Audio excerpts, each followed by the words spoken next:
कौन है छठी मैया? छठी मैया की पूजा की शुरुआत कैसे हुआ? जब सृष्टि की शुरुआत हुई तब ब्रह्मा जी ने अपने कमंडल से जल उंडेला और सृष्टि का निर्माण प्रारंभ किया, लेकिन सृष्टि अधूरी थी। पुरुषों के बिना स्त्री शक्ति का अभाव था। ब्रह्मा जी ने स्वयं को दो भागों में विभाजित कर लिया, एक पुरुष भाग जो सृष्टि का आधार बना और दूसरा स्त्री भाग जो प्रकृति देवी के रूप में प्रकट हुई।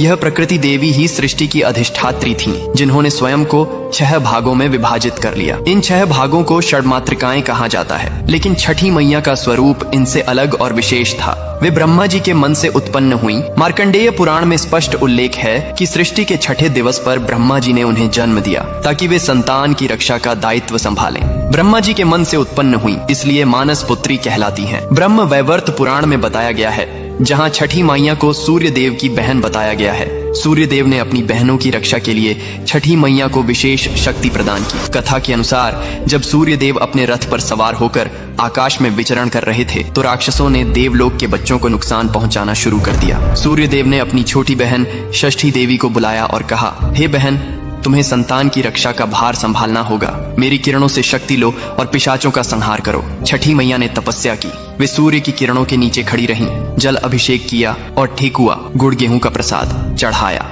उनकी तपस्या से प्रसन्न होकर सूर्य देव ने उन्हें अमृता और रक्षा शक्ति का वरदान दिया। पिशाचों को हराकर बच्चों को बचाया। इस कथा से छठ पूजा में सूर्य और छठी मैया की संयुक्त पूजा की परंपरा चली। पुराणों में कहा गया है कि छठी मैया बिल्ली के रूप में भी प्रकट होती है, क्योंकि बिल्ली माँ की तरह बच्चों की रक्षा करती है, रात में जागती रहती है और खतरे से पिशाचों को हराकर बच्चों को बचाती है। इसीलिए उन्हें छठी मैया कहते हैं, जो छठे दिन जन्मी और छठे दिन पूजी जाती है।